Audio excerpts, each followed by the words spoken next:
Okay, good morning, students. Today we will discuss another method of inverse Z transform, that is power series expansion method. Okay, by using this method, we'll find out x of n from given x of z. Okay, last two videos we discussed about partial fraction expansion method, and today we'll discuss about power series expansion method. So what is power series expansion method?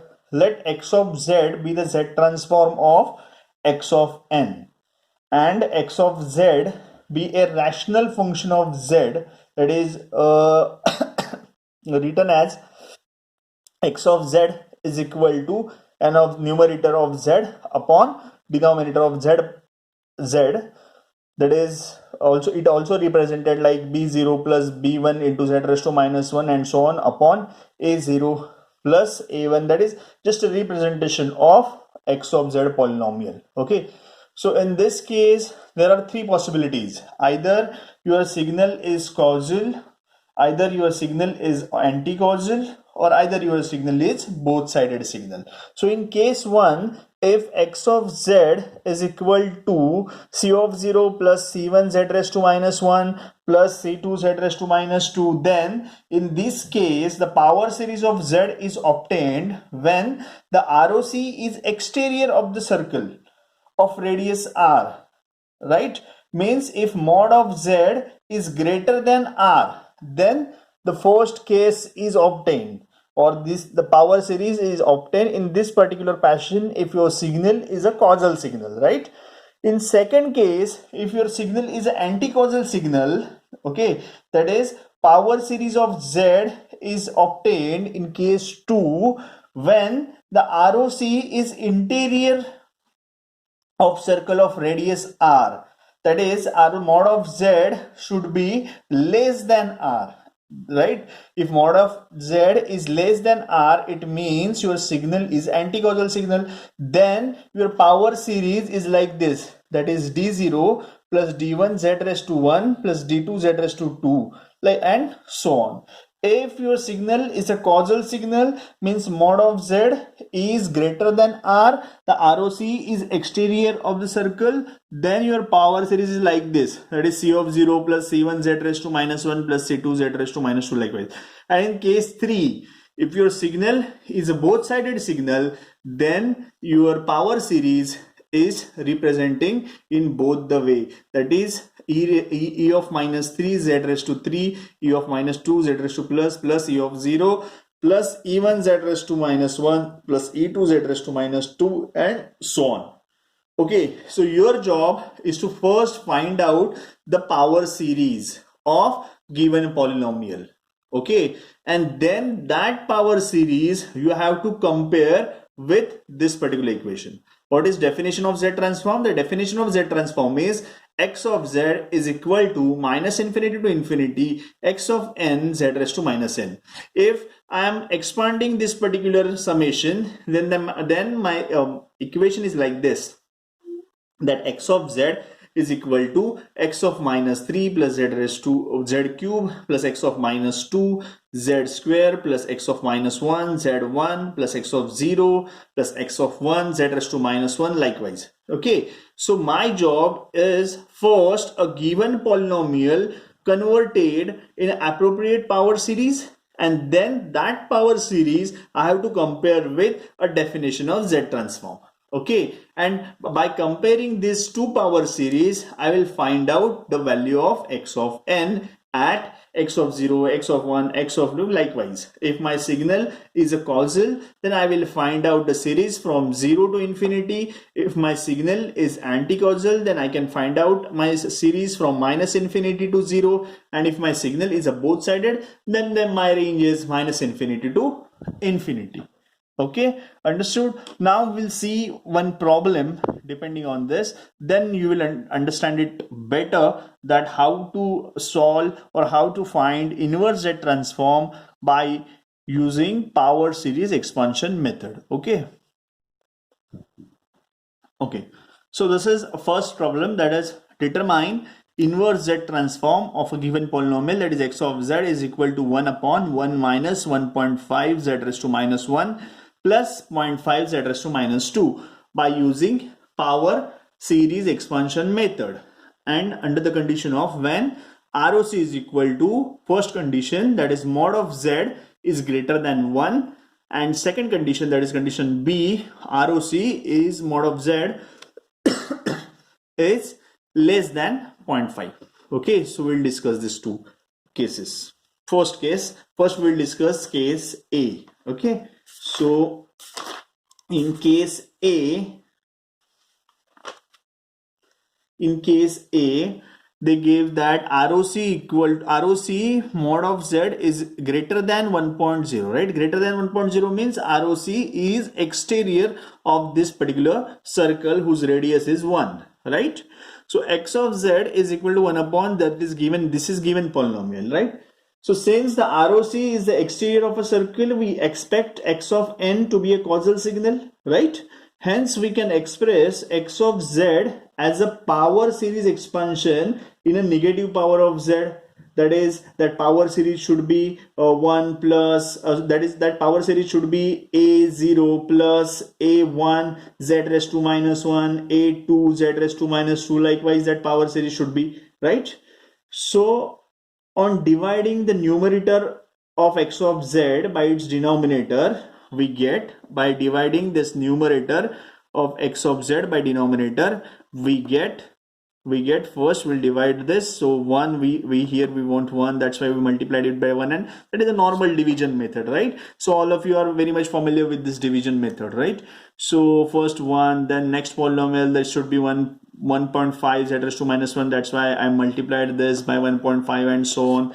So this series I'll find just a further, I'll just extend this series till z raised to 4. I can extend it, but I don't want to go till infinity. I just want to find out the first four samples. That's why I just find out this power series till z raised to minus 4. This is z raised to minus 4, right? So this I'll get after dividing numerator, by denominator of x of z, I'll get this particular power series, right? So here I will get the first power series, that is equation 1.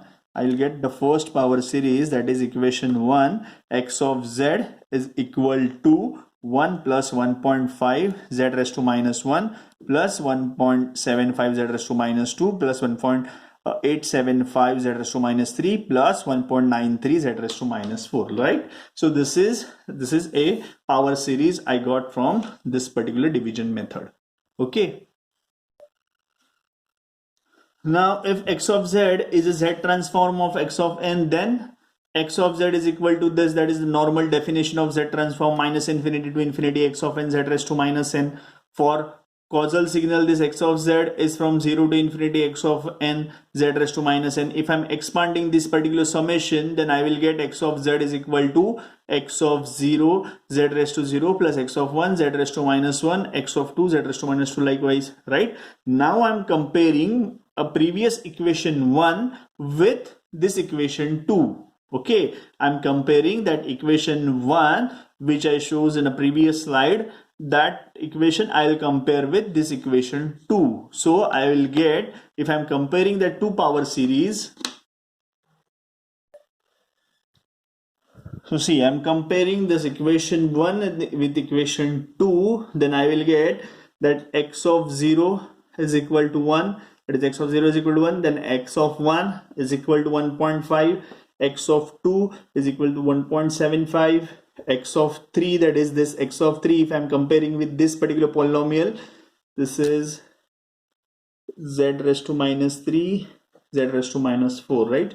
So if I'm comparing this x of 3 with this, then 1.875, and if I'm comparing x of 4 with this polynomial, then 1 point. So here I will get final answer, that is what I want to find out. My job is to find out the value of x of n, right? So value of x of n is 1, 1.5, 1.7.5, 1.875, 1.9375, likewise. And my first sample, that x of 0 start at this particular sample. Okay, so this is first case.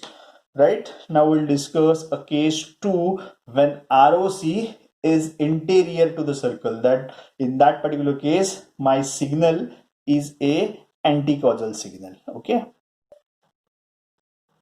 Okay, now we'll discuss a same polynomial that x of z is equal to 1 upon 1.5 z raised to minus 1 plus 0.5 z raised to minus 2. The same polynomial we'll discuss.